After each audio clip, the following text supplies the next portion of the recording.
इससे कारण क्या होगा, टी सेल को मैच्योर ही नहीं होंगे। टी सेल मैच्योर नहीं होंगे तो क्या होगा, वो अपने बॉडी के अगेंस्ट ही जो ऑटोइम्यून प्रोसेस स्टार्ट हुई थी वो फिर वो सेल आएंगे नहीं, मतलब टी सेल फाइटिंग करने उधर आएंगे नहीं।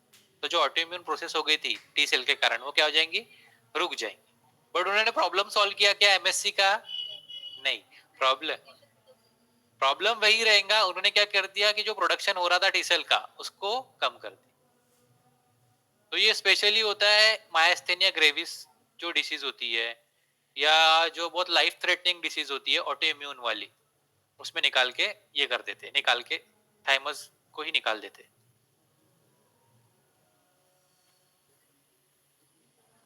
ठीक है। तो नेचुरल किलर सेल, ये सबसे बॉडी में दो अपने सबसे इंपॉर्टेंट सेल होते हैं, मतलब सभी इंपॉर्टेंट है, neutrophils and natural killer cell. ये अपने बॉडी के सबसे प्राइमरी सोल्जर्स है, कुछ भी हो जाए तो पहले यही जाएंगे।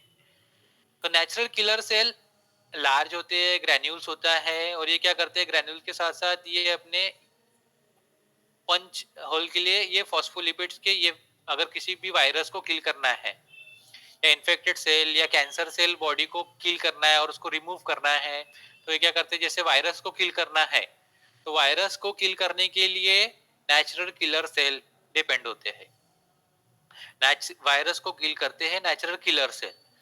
तो ये क्या करते हैं, कैसे किल करते हैं, वायरस में जाके पहले उसको पंच होल करेंगे। किससे होल करते हैं, ये फॉस्फोलिपिड्स के प्रोटीन्स होते हैं उसमें रिलीज करते हैं, ये रिलीज होने के कारण इसको एंटर कर देते हैं और इसको डिस्ट्रॉय करते हैं। ठीक है। और बॉडी में जो सेल्स होते हैं, बॉडी के अगर कोई सेल्स हो गए, बॉडी में हजारों सेल डेथ होती है, डेथ होने के बाद क्या होता है, उसको डिस्ट्रॉय करते हैं। तो उसको डिस्ट्रॉय करने का काम किसका होता है, नेचुरल किलर सेल का काम होता है। तो ये कैसे डिस्ट्रॉय करते हैं, बॉडी के जो कैंसर सेल होंगे उसको डिस्ट्रॉय कैसे करते हैं, उसमें पंच होल करते हैं, उसमें एपोप्टोसिस की प्रोसेस कर देते हैं, मतलब वो सेल डिस्ट्रॉय हो जाता है। तो जिसकी बॉडी में नेचुरल किलर सेल नहीं होगी तो उसकी बॉडी में क्या होता है, कैंसर सेल प्रोड्यूस होने के चांसेस ज्यादा रहते हैं और उनको आगे चल के कैंसर डिसीज होने के ज्यादा चांसेस रहते हैं। और ये नेचुरल किलर सेल किसका पार्ट है, इन्नेट इम्यूनिटी का। इन्नेट इम्यूनिटी मतलब एक्टिव इम्यूनिटी। एक्टिव इम्यूनिटी अपने को कहां से आती है, अपने को अपने जीन से आती है। ठीक है। तो जिसके जीन्स वीक रहेंगे उसका इम्यून उतना वीक रहेगा। इम्यून वीक मतलब that is immune cells weak रहेंगे, इम्यून का जो रिस्पॉन्स है वो वीक रहेगा। इम्यून सेल का रिस्पॉन्स वीक है मतलब डिसीज का प्रोग्रेशन ज्यादा होगा।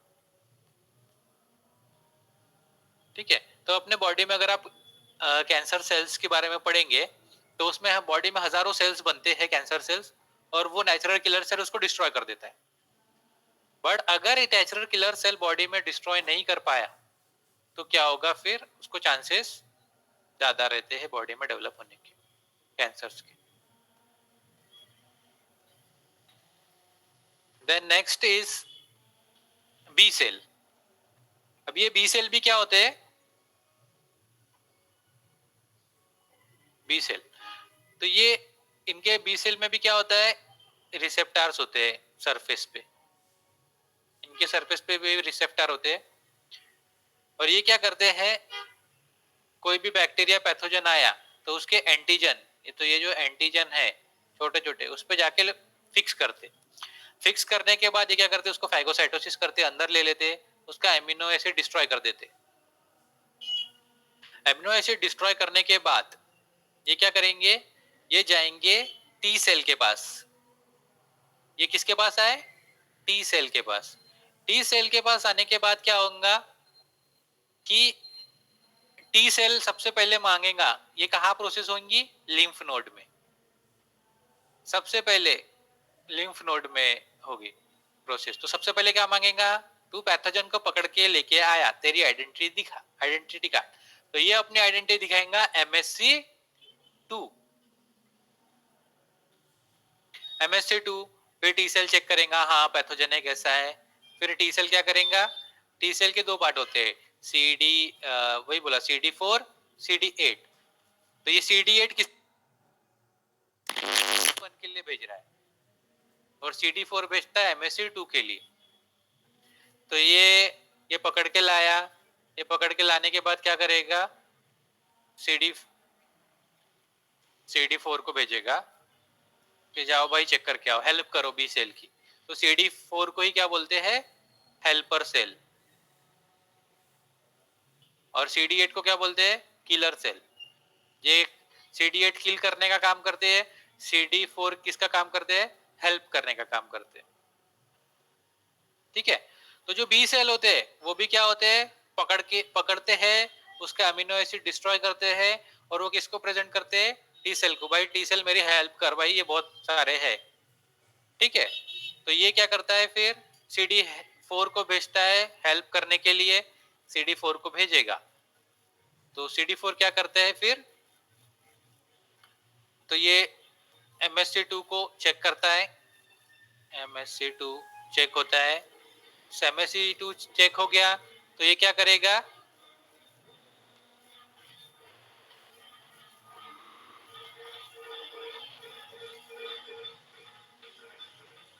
हेलो, थोड़ा वेट करते हैं 2 मिनट, यहाँ पे बहुत नॉइस हो रहा है इसकी वजह से।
हेलो,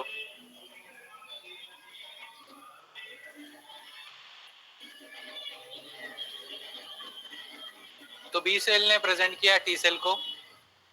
प्रेजेंट करने के बाद क्या होता है, दो चीजें होती है। टी सेल अपने CD4 को, मतलब हेल्पर सेल को भेजता है बी सेल की हेल्प करने के लिए।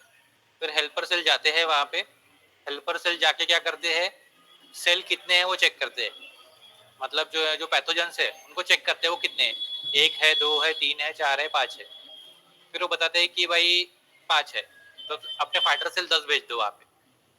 5 है तो 10 भेज दो, तो 10 अपने फाइटर सेल भेज देते हैं। उसमें से 5-5 की फाइट होती है। ठीक है, फाइट होके वो किल कर देते हैं। और बाकी जो बचे होते हैं वो क्या करते हैं, बाकी बचे एज अ सेव होते हैं। सेव कैसे होते हैं, एज अ, वो प्लाज्मा सेल में कन्वर्ट होते हैं और वो as a save memory cell करके सेव होते हैं। ठीक है। तो दैट इज, ये क्या फिर अगर वो वापस से आता है तो फिर वो क्या प्रोड्यूस करते हैं, इम्यूनोग्लोबुलिन्स प्रोड्यूस करते हैं।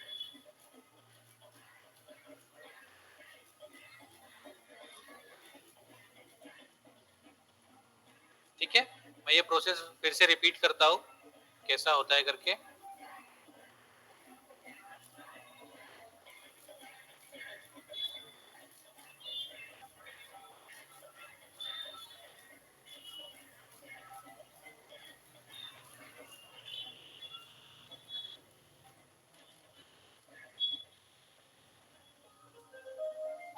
तो बी सेल बॉडी में घूम रहे, बी सेल ने क्या किया, एक पैथोजन को देखा,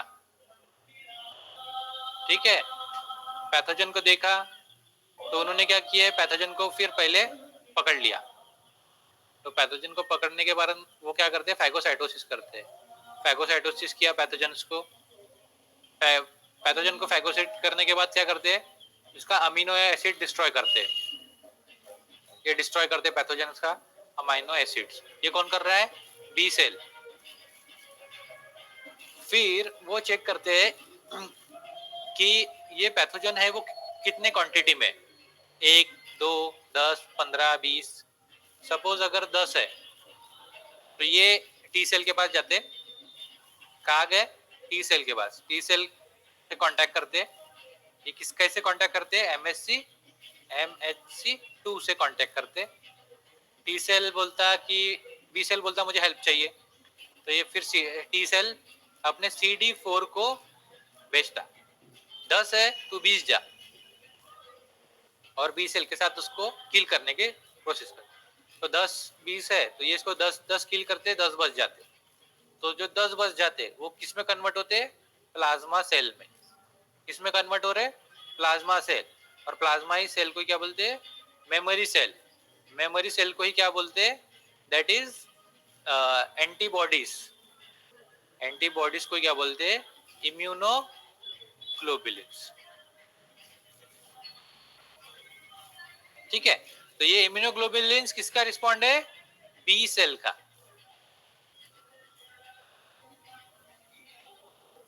ठीक है,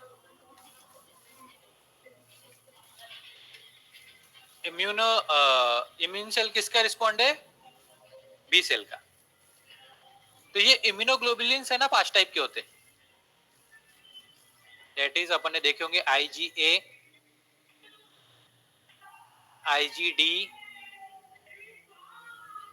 IgE, IgG और IgM।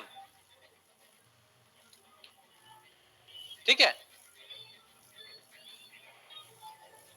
IgA, IgD, IgE, IgG, IgM।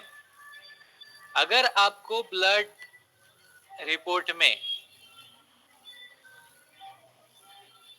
IgE बढ़ के मिला तो it is for emergency, E for emergency, that is shock, anaphylactic shock है या फिर कोई इमरजेंसी कंडीशन है, तो E फॉर इमरजेंसी। ठीक है, अगर आपको IgA बढ़ के मिल रहा है तो जो भी अपनी म्यूकस मेम्ब्रेन वाली डिसीज होती है उसमें बढ़ के मिलेगा ए। तो जैसे स्टीवन जॉनसन है, सर जॉनसन है, म्यूकोक्यूटेनियस जंक्शन वाले जो भी ऑटोइम्यून डिसीज रहती है उसमें IgA बढ़ के मिलता है। IgE for emergency. ठीक है,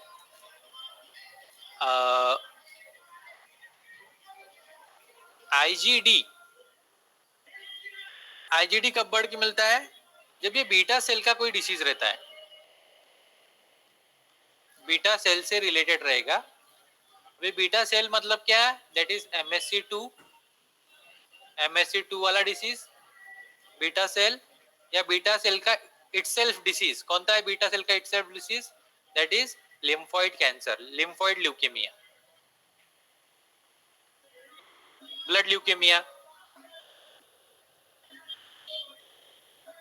ठीक है, तो बीटा सेल का कोई डिसीज रहेगा इम्यून सिस्टम का तो अपने को IgD बढ़ के मिलता है। IgA म्यूकस मेम्ब्रेन में, IgD बीटा सेल में, E for emergency, then IgG और IgM। तो आपने देखे होंगे IgM that is a acute phase में, अगर डेंगू है तो क्या करते, IgM। तो एक्यूट डिसीज में कौन बढ़ता है, एक्यूट डिसीज जो क्रॉनिक होने जा रही है, और वो भी क्रॉनिक कैसी, सिफिलिटिक होते जा रही है, डिस्ट्रक्टिव होते जा रही है। ठीक है, क्योंकि उसमें रोल किसका आ गया, अपनी अडाप्टिव इम्यूनिटी का रोल है। अडाप्टिव इम्यूनिटी कैसी हो गई? स्लो प्रोग्रेसिव है, ठीक है, लेकिन उसमें क्या है? मेमोरी है। तो आईजीएम आ गया, मतलब ऐसी डिसीज जो क्या हो रही है? दैट इज इन्फ्लामेशन से डिस्ट्रक्शन में जा रही है, दैट इज सोरो सिफिलिटिक। Example dengue.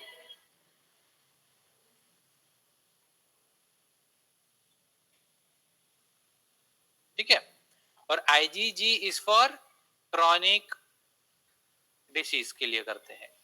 अगर बॉडी में कोई क्रॉनिक डिसीज है उसको चेक करना है तो आईजीजी।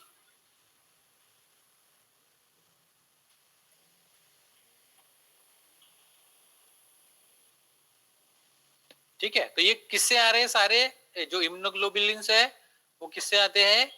बी सेल से।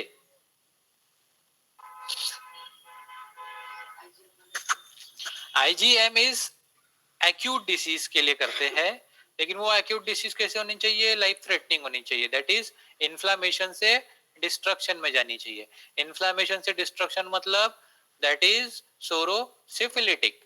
सोरोसिफिलिटिक इज आईजीएम।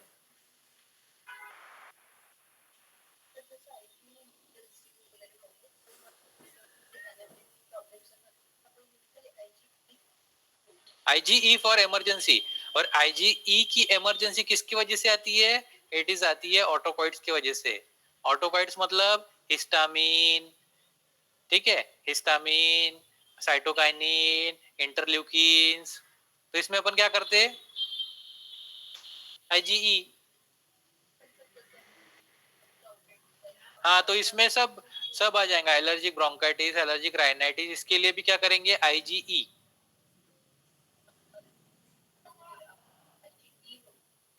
तो ऐसा समझ लीजिए, ई फॉर इमरजेंसी विथ कौन सी डिसीज? ऑटोकॉइड्स वाले डिसीज, क्योंकि ये ऑटोकॉइड से ही आती है इमरजेंसी। ऑटोकॉइड बहुत ज्यादा लिबरेट होता है, हिस्टामिन बहुत लिबरेट होती है। जो एनाफ्लेक्टिक शॉक होता है उसमें क्या लिबरेट हो रहा है? हिस्टामिन लिबरेट हो रहा है। हिस्टामिन लिबरेट हो रहा है तो क्या हो रहा था? ब्रोंको कंस्ट्रिक्शन हो रहा था, म्यूकस सिक्रीशन ज्यादा हो रहा था, ब्रेडिकार्डिया हो रहा था, हार्ट रेट बढ़ रहा था। ठीक है, ये किसकी वजह से होता है? ऑटोकॉइड्स की वजह से, हिस्टामिन की वजह से। तो ये क्या प्रोड्यूस करते हैं? इसीलिए ई वाली ई है। तो और किस में करते हैं? अस्थमा में, एलर्जी कंडीशन में डिटेक्ट करने के लिए भी ई, मतलब ऑटोकॉइड्स को डिटेक्ट करने के लिए ई करते हैं। और ये सारी कंडीशन कैसे लैंड होती है? जैसे स्टेटस अस्थमेटिकस, स्टेटस एपिलेप्टिकस, एनाफ्लेक्टिक शॉक, इसलिए इसको बोलते हैं E for emergency. E for emergency. हाँ, आर्टिकेरिया भी इतना सीवियर हो जाता है कि फिर उसको हॉस्पिटलाइज करना पड़ता। तो फिर कौन सी डिसीज चेक करते हैं? आईजीई।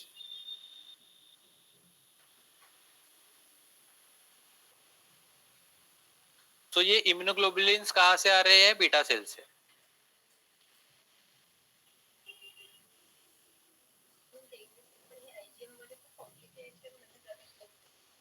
हाँ, इसलिए आपने देखा होंगे कि जो आईजीएम है, आईजीएम मतलब सोरोसिफिलिटिक, तो जो जिनका डेंगू में आईजीएम पॉजिटिव आता है वो सीधा सीधा लैंड करते हैं डिस्ट्रक्शन में, और उनमें बहुत सिवियरिटी ज्यादा आती है सिम्टम्स। तो ये किससे आ रहे हैं? दैट इज बीटा सेल से। तो मैंने बताया जैसे beta B cell T cell को प्रेजेंट करते हैं MSC2 से, और प्लाज्मा सेल बन जाते हैं बाद में। तो जो प्लाज्मा सेल जो इम्यूनोग्लोबुलिन्स होती है उसी को क्या बोलते हैं? Humoral immunity.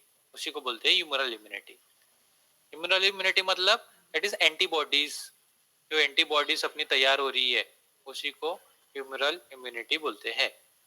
जो एंटीबॉडीज एंटीबॉडीज सीक्रेट होती है, इम्यूनोग्लोबुलिन सीक्रेट होती है। फिर नेक्स्ट टाइम क्या होता है कि अगर सेम पैथोजन आ गया तो ये बीटा सेल आइडेंटिफाई करते और उसको किल कर देते, टी सेल के पास लेके नहीं जाते। लेकिन इसका यही है, फ्यू डेज स्टार्ट होने को लगती है, बी सेल में होती है और ये सीरम में प्रेजेंट रहती है, और ये मार्क डिस्ट्रक्शन प्रोड्यूस करती है। और साथ में अपने को क्या मिलती है? Antibodies, immunoglobulins. ये किससे आ रही है? बी सेल से। Then T cell, B cell के बाद टी सेल। तो टी सेल क्या है? अपने बॉडी का सबसे इंपॉर्टेंट फैक्टर है, सबसे इंपॉर्टेंट, क्योंकि वही अपने बॉडी में क्या देता है? फाइटर सेल देता है। सेल मेडिएट इम्यूनिटी रहती है इसमें।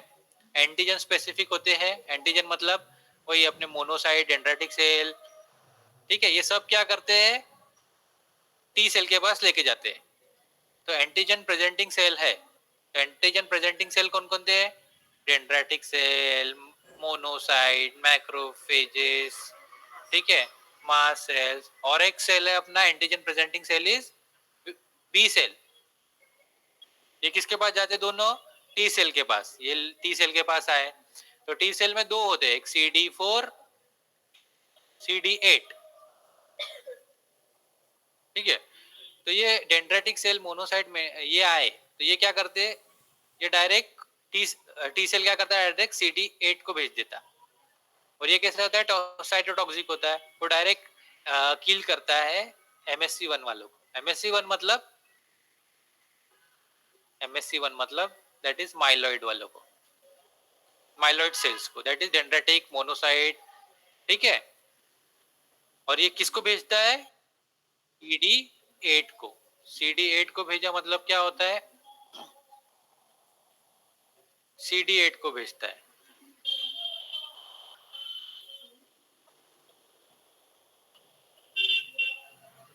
तो किसको भेजा? CD8 को भेजता है। और CD4 किसको भेजेगा? CD4 को क्या बोलते हैं? हेल्पर सेल बोलते हैं। और ये किसको भेजता है? MSC2 को। MSC2 मतलब बीटा सेल को हेल्प करने के लिए भेजता है। बीटा सेल हेल्प मतलब दैट इज अपना लिम्फोइड सेल को, ठीक है।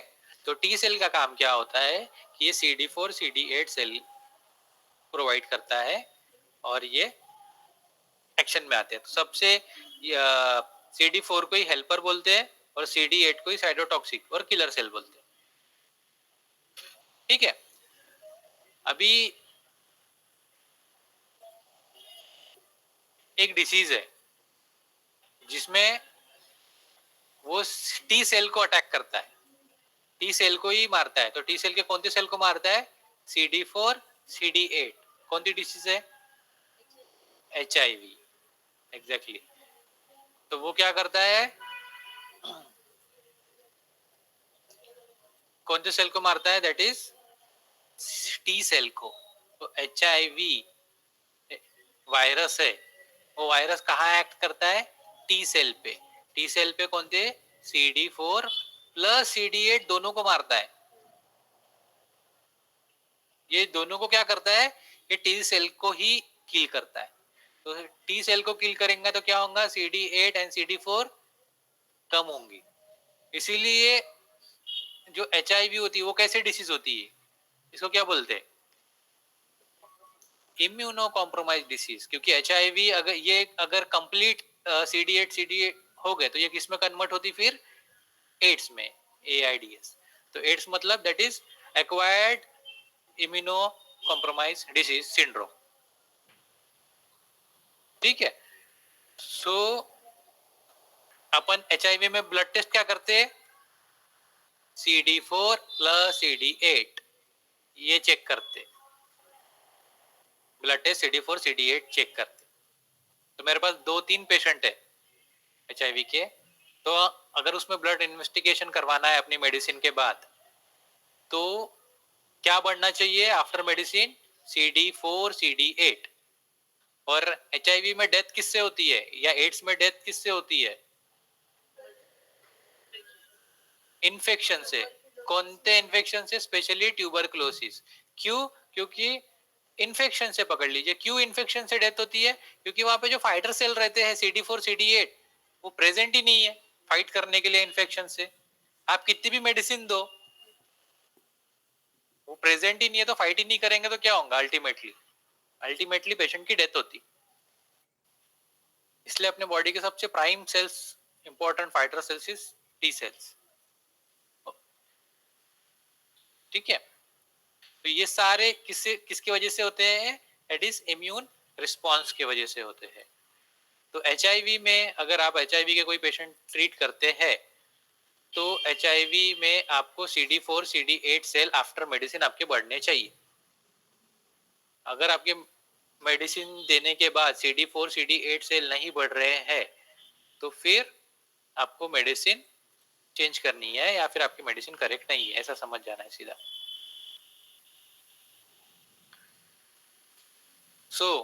एक बार पूरा रिवीजन करते अपन। सबसे पहले न्यूट्रोफिल्स। न्यूट्रोफिल्स किसमें पता चलता है? एक्यूट फिजियोलॉजिकल डिसीज या कोई भी प्राइमरी डिसीज रहेंगी, सोरिक डिसीज रहेंगी, उसमें क्या बढ़ के मिलेगा? या होम्योस्टेसिस डिसीज, डिस्टर्ब डिसीज में क्या बढ़ के मिलेगा अपने को? न्यूट्रोफिल। ये इयोसिनोफिल बढ़ के मिलेगा डिस्टर्ब ऑटोकॉइड्स वाली डिसीज में। डिस्टर्ब ऑटोकॉइड्स वाली डिसीज कैसी रहती है? सोरोसाइकोटिक रहती है, ठीक है, जैसे अर्टिकेरिया, अस्थमा, इसमें बढ़ के मिलेगा। देन अपन ने देखे बेसोफिल्स। बेसोफिल्स में बढ़ के मिलता है कैंसर में, दैट इज ब्लड कैंसर और कोई ग्रेव डिसीज। हाँ, देन मोनोसाइट्स देखे अपन ने। मोनोसाइट्स सीबीसी में। मोनोसाइट किस में बढ़ के मिलता है? That is auto immune disease में। ऑटो इम्यून डिसीज में बढ़ के मिलता है। देन अपन ने देखे लिम्फोसाइट्स। लिम्फोसाइट्स बढ़ के मिलेगा क्रॉनिक डिसीज में। क्रॉनिक डिसीज मतलब दैट इज लिम्फोसाइट में कौन से सेल आते हैं? B cell and T cell. तो बी सेल टी सेल वाली जो डिसीज रहेंगे जैसे एचआईवी है, ट्यूबरक्लोसिस है, इसमें क्या बढ़ के मिलेगा? लिम्फोसाइट। तो आपने अगर कोई पेशेंट आया आपको क्रॉनिक डिसीज के लिए, उसका लिम्फोसाइट बढ़ा हुआ है सीबीसी रिपोर्ट में, अगर आपने मेडिसिन दिया, लिम्फोसाइट कम हो गए और न्यूट्रोफिल बढ़ा, good sign bad sign? It is good sign, क्योंकि वो क्रॉनिक डिसीज एक्यूट में जा रही है और अपने प्राइमरी सेल उसको ठीक कर रहे हैं। आपने मेडिसिन दिया न्यूट्रोफिल्स के लिए लेकिन न्यूट्रोफिल कम हो गए और लिम्फोसाइट बढ़ रहा है, इसका मतलब बैड साइन। क्यों? क्योंकि डिसीज प्रोग्रेशन कंटिन्यू है, आपकी मेडिसिन कोई काम नहीं कर रही, तो आपको मेडिसिन चेंज करना है जल्दी, क्योंकि डिसीज क्या हो रहा है? प्रोग्रेस्ड हो रहा है। आपने अगर न्यूट्रोफिल्स के लिए मेडिसिन दिया और मोनोसाइट बढ़ा, दैट इज बैड साइन, क्योंकि आपकी डिसीज सोरा से डायरेक्ट ऑटो इम्यून में जा रही है। इसलिए जो भी डिसीजेस आती है ऑटो इम्यून डिसीज, वो किसके बाद आती है? अगर आपने देखे होंगे तो mostly viral disease, viral infection के बाद ऑटो इम्यून डिसीज आती है। क्यों? क्योंकि वायरस जो होता है, अभी वायरस मतलब क्या होता है? एक प्रोटीन होता है, और वो कौन सा प्रोटीन होता है? एक बॉडी का ही कोई प्रोटीन, डेड प्रोटीन होता है। सपोज अभी वायरल डिसीज कैसे आती है मैं बताता हूँ। जैसे हर बॉडी के सेल्स की एक लाइफ स्पैन होती है। लाइफ स्पैन होती है कितने दिन तक वो सरवाइव करेगा। जैसे एग्जांपल आरबीसी की 120 डेज होती है, ठीक है। हर सेल्स की एक लाइफ स्पैन होती है। फिर वो लाइफ स्पैन होने के बाद क्या होता है? डेड हो जाता है। और डेड होने के बाद कहाँ जाता है? बॉडी का मतलब ग्रेवयार्ड में जाता है। बॉडी का ग्रेवयार्ड या कब्रिस्तान कौन सा है? That is spleen. तो वो वहां से जाएगा स्प्लीन में, तो वो डेड हो गया है और वो स्प्लीन में जाएगा। बट एट द टाइम अगर कोई आपको वायरल इन्फेक्शन हो गया, तो वायरल इन्फेक्शन मतलब क्या होता है? जो वायरस होता है ये डेड प्रोटीन, डेड सेल पे आके आ जाता है और इसके प्रोटीन को क्या करता है? एक्टिवेट। तो ये सेल कैसा हो गया? अभी अलाइव हो गया। अगर वायरल डिसीज को आपने प्रॉपरली ट्रीट नहीं किया तो क्या होगा? तो आपने अगर उसको प्रॉपरली ट्रीट नहीं किया तो ये जो प्रोटीन है ये कौन सा है? बॉडी का ही सेल है। और बॉडी का सेल होने के कारण आपने उसको टेम्पररीली अगर सप्रेस कर दिया, सप्रेस मतलब रॉन्गली ट्रीट किया, तो ये बॉडी का प्रोटीन तो बॉडी क्या करेंगी? ये वायरल इन्फेक्शन को, ये प्रोटीन को अपना दुश्मन समझेंगी, consider as a foreign body, मतलब एमएससी रिकॉग्नाइज नहीं कर पाएंगी। तो अपने को क्या मिलेगा? Auto immune disease. तो न्यूट्रोफिल के बाद अगर मोनोसाइट आ रहा है तो दैट इज बैड साइन। अगर आप मोनोसाइट ऑटो इम्यून डिसीज ठीक कर रहे हैं, उसमें मोनोसाइट, जैसे अभी एग्जांपल आ रहे हैं और मोनोसाइट दोनों बड़े हैं, रूमेटॉइड आर्थराइटिस है और मोनोसाइट है, ठीक है।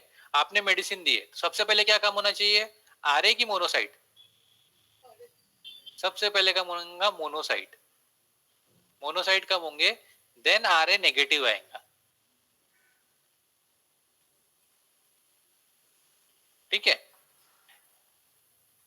और इसी को और एक इसमें समझाता हूं कि आरए मोनोसाइट और एक रहता है ईएसआर, ईएसआर फैक्टर ही भी क्या करता है, ये इन्फ्लामेशन को शो करता है, बॉडी में इन्फ्लामेशन